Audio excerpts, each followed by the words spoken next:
Welcome back to another episode of AC creative design. പുതിയൊരു വീഡിയോയിലേക്ക് എല്ലാവർക്കും സ്വാഗതം. ഇന്നത്തെ വീഡിയോ നോക്കാൻ വേണ്ടി പോകുന്നത് എങ്ങനെ നമുക്ക് നല്ല 360 ഡിഗ്രി ഫോട്ടോ എടുക്കാം. അതായത് ഫോട്ടോ എടുക്കുന്നത് നമ്മൾ നോർമലി എടുക്കുന്ന ടൈപ്പിലാണ് ഫോട്ടോ എടുക്കുന്നത്. പക്ഷെ അതിനെ എഡിറ്റ് ചെയ്യുമ്പോഴാണ് നമുക്കത് 360 ഡിഗ്രി ഫോട്ടോ ആയിട്ട് വരുന്നത്. അപ്പൊ ആദ്യം തന്നെ ഈ 360 ഡിഗ്രി ഫോട്ടോ പറഞ്ഞാൽ അതായത് നമ്മൾ എടുക്കുന്ന ഫോട്ടോ എപ്പോഴും ലാൻഡ്സ്കേപ്പ് ഫോട്ടോ ആയിരിക്കണം. അതായത് പാനോറാമിക് ഉള്ള ടൈപ്പിലുള്ള ഫോട്ടോ ആയിട്ടിരിക്കണം നമ്മൾ എടുക്കുന്നത്. അതിനാണ് നമ്മൾ നെക്സ്റ്റ് ആയിട്ടാണ് നമ്മൾ 360 ഡിഗ്രീന്റെ എഡിറ്റിംഗിലേക്ക് പോകുന്നത്. അപ്പൊ ഇതേപോലത്തെ നമുക്ക് വീഡിയോത്തിനെയും നമുക്ക് 360 ഡിഗ്രി ആയിട്ടും എഡിറ്റ് ചെയ്യാനായിട്ട് സാധിക്കും.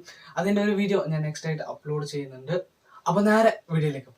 അപ്പം ആദ്യം തന്നെ ഞാൻ പറഞ്ഞതുപോലെ ലാൻഡ്സ്കേപ്പ് ടൈപ്പിലുള്ള ഫോട്ടോ ആയിട്ട് ആയിരിക്കണം എപ്പോഴും നമ്മൾ എടുക്കുന്നത്. അതായത് ഹൊറിസോണ്ടൽ രീതിയിലുള്ള ഫോട്ടോ ആണ് നമ്മൾ എപ്പോഴും 360 ഡിഗ്രി നമുക്ക് ഫോട്ടോ അല്ലെങ്കിൽ ആ ഒരു ഔട്ട് കിട്ടാൻ വേണ്ടി നമ്മൾ എടുക്കുന്നത് ലാൻഡ്സ്കേപ്പ് ടൈപ്പിലുള്ള ഫോട്ടോസ് ആണ്. അപ്പൊ ആപ്ലിക്കേഷന്റെ നെയിം പ്ലാനറ്റിക്കൽ എന്നൊരു ആപ്ലിക്കേഷൻ ആണ്.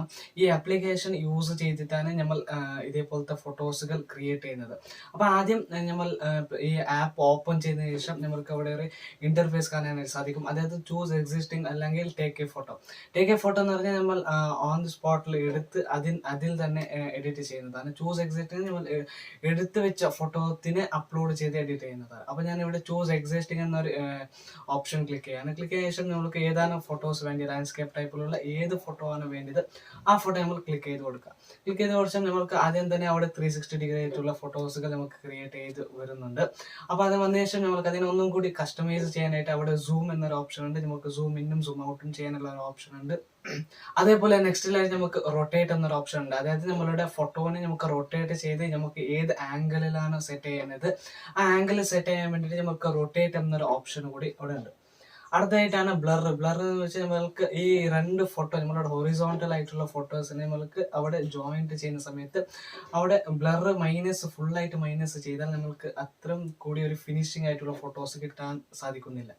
അപ്പൊ നമ്മൾ അതിന് ബ്ലർ ഒരു 50% ബ്ലർ ചെയ്യുന്ന സമയത്താണ് നമുക്ക് ഒന്നും കൂടി നല്ല ഒരു ഫിനിഷിങ്ങും നല്ലൊരു ലുക്കിലായിട്ട് മാറാനായിട്ട് സാധിക്കുന്നത്. ഇതേപോലെ ആ ഓപ്ഷനൊക്കെ നമുക്ക് സെറ്റ് ചെയ്ത് നമുക്ക് നല്ല രീതിയിലുള്ള ഫോട്ടോസുകൾ ഉണ്ടാക്കാനായിട്ട് സാധിക്കും. അതേപോലെ അതിന്റെ ലാസ്റ്റിലായിട്ട് ഫ്രം ദി ടോപ്പ് എന്നുണ്ട്. ആ ഓപ്ഷൻ ഒന്നും കൂടി ബെറ്റർ ആണ്. കാരണം നമുക്ക് നമ്മൾക്ക് കാണുന്ന വ്യൂ ഒന്ന് ടോപ്പിലേക്കാണ് അതിന്റെ ഓപ്ഷന്റെ രീതി. അതായത് അത് ഒന്നും കൂടി നല്ല രീതിയിൽ അത് 360 ഡിഗ്രി അല്ല, അത് കാണുന്ന ആ ഒരു ടൈപ്പിലുള്ള ഡിസൈൻ ഞാൻ ഇവിടെ സ്ക്രീനിൽ കാണിച്ച പോലെ ആ ടൈപ്പിലാണ് അത് വരുന്നത്. അതിന് നെക്സ്റ്റിലായിട്ട് ലീനിയർ എന്നൊരു ഓപ്ഷൻ ഉണ്ട്. അത് സൂം ഇന്നും സൂം ഔട്ടും ചെയ്യാനുള്ള ഓപ്ഷൻ. ഇതൊക്കെ നിങ്ങൾ ചെയ്ത് നിങ്ങളുടെ ഫോട്ടോ നിങ്ങൾ ക്രിയേറ്റ് ചെയ്ത് 360 ഡിഗ്രി ഫോട്ടോ ഒക്കെ ക്രിയേറ്റ് ചെയ്ത ശേഷം ഒന്ന് ടോപ്പിൽ ടിക്ക് മാർക്കും അതേപോലെ നിങ്ങൾക്ക് സേവ് ചെയ്യാനായിട്ട് സാധിക്കുന്നതാണ്. ഇങ്ങനെയാണ് 360 ഡിഗ്രി ഫോട്ടോസുകൾ എഡിറ്റ് ചെയ്യുന്നത്. ഓക്കെ, അപ്പൊ ഇതാണ് ഇന്നത്തെ വീഡിയോ. ഈ വീഡിയോ നിങ്ങൾക്ക് ഇഷ്ടപ്പെട്ടാൽ തീർച്ചയായും നിങ്ങൾ ലൈക്ക് ചെയ്യണം. ഇതേപോലത്തെ ഇൻട്രസ്റ്റിംഗ് ആയിട്ടുള്ള കുറെ അധികം വീഡിയോസുകൾ വരാനുണ്ട്. അപ്പോൾ വീഡിയോസിനൊക്കെ നിങ്ങൾ സബ്സ്ക്രൈബ് ചെയ്യണം. അതേപോലെ നോട്ടിഫിക്കേഷനായി ബെല്ലൈക്കൻ എനേബിൾ ചെയ്യാം. അടുത്ത നല്ലൊരു വീഡിയോ കാണാം. Thank for watching.